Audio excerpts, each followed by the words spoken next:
Hi everyone. Today, we're going to discuss what is nuclear waste.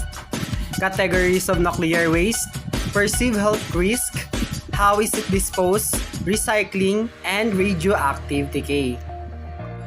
Radioactive or nuclear waste is a byproduct from nuclear reactors, fuel processing plants, hospitals, and research facilities. Radioactive waste is also generated while decommissioning and dismantling nuclear reactors and other nuclear facilities. Nuclear waste is made of radioactive atoms generated after large atom splits.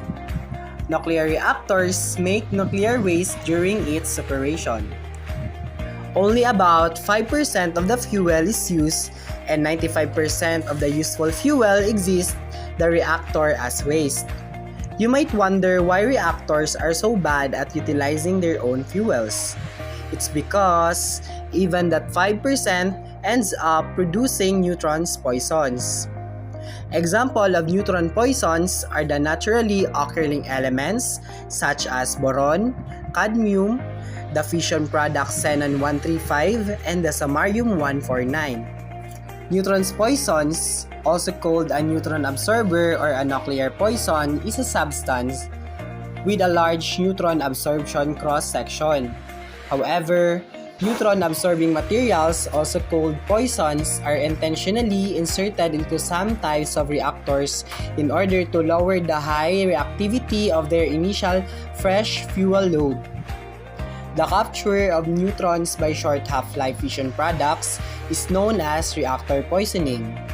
Neutron capture by long-lived or stable fission products is also called reactor slugging. Categories of nuclear waste. Nuclear waste are usually categorized in three types. These are low-level waste, intermediate-level radioactive waste, and high-level radioactive waste. Low-level waste include items that have become contaminated with radioactive material or have become radioactive through exposure to neutron radiation. Radioactivity can range from above background levels found in nature to very highly radioactive in certain cases, such as parts from inside a nuclear power plant.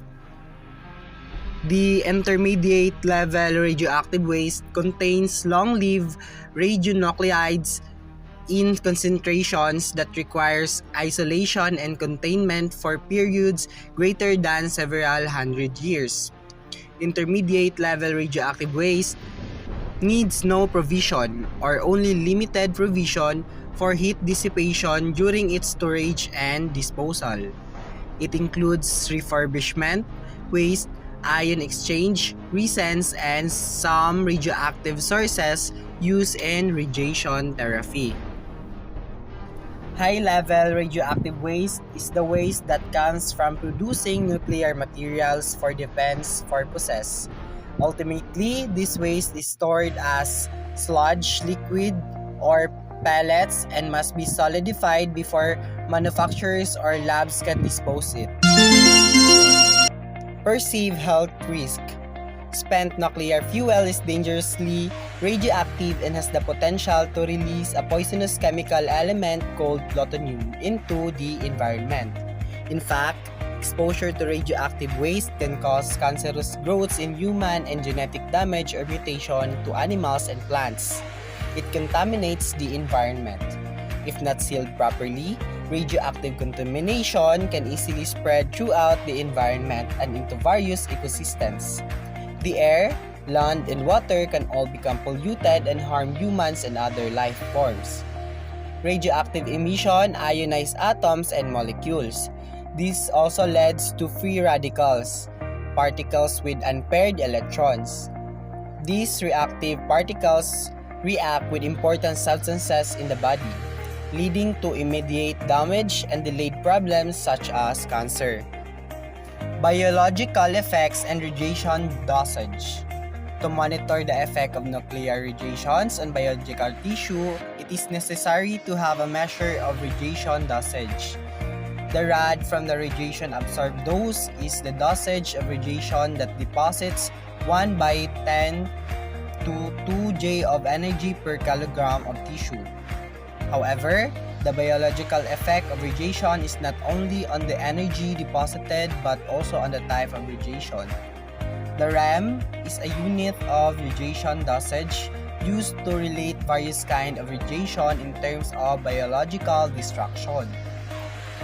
It is equal to the rad times a factor for the type of radiation called the relative biological effectiveness or RBE. Beta and gamma radiations have an RBE of about 1, where neutron radiation has an RBE of about 5 and alpha radiation of about 10. A single dose of about 500 grams is fatal to most people. How is it disposed? Used nuclear fuel is kept in either wet or dry storage facilities. Before being recycled or disposed of, when used fuel is taken out of reactor, it is both hot and radioactive and requires storage in water to allow the fuel to cool. Radioactive waste are stored so as to avoid any chances of radiation exposure to people or any pollution. The radioactivity of the waste decays with time, providing a strong incentive to store high-level waste for about 50 years before disposal. Disposal of low-level waste is straightforward and can be undertaken safely almost everywhere. Storage of used fuel is normally underwater for at least 5 years and then often in dry storage. The deep geological disposal is widely agreed to be the best solution for final disposal of the most radioactive waste produced. The storage and handling of nuclear waste by various countries include immobilization of either the preprocessed fuel waste or the unprocessed spent fuel by glass or mineral formation followed by encapsulation. Space option. Nuclear waste disposal on the moon has been evaluated but at present is impractical. Antarctic ice shelf. Too risky because of the unknown stability of the underlying shelf for thousands of years. The ocean dumping. It has been done with disastrous results. Drums have leaked and long-term storage is not feasible for high-level waste. The ocean burial. Deep holes can be drilled and sealed with a sediment. Environmental impact should be evaluated. Nuclear transformation. The cost is prohibitive and no concerted effort is being made to make it a viable alternative. Recycling. Approximately 97%, the vast majority, 94% being uranium of it, could be used as fuel in certain types of reactor. Recycling has to date mostly been focused on the extraction of plutonium and uranium. As this element can be reused in conventional reactors, these separated plutonium and uranium can subsequently be mixed with fresh uranium and made into new fuel rods. Direct disposal is, as the name suggests, a management strategy where used nuclear fuel is designated as waste and disposed of in an underground repository without any recycling. Repositories are nearing completion in, for instances, Finland. Radioactive decay.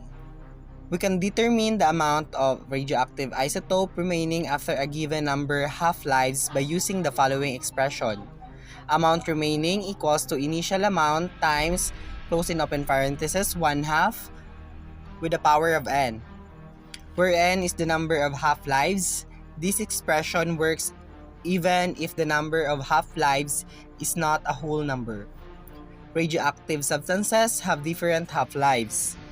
For example, strontium-90 have half-life of 30 years and plutonium having half-life of 20 years. This picture shows the sequence of events illustrated during each successive half-life. Half of the initial amount will radioactively decay. And that's all sa aming report. I hope may natutunan kayo and maraming salamat.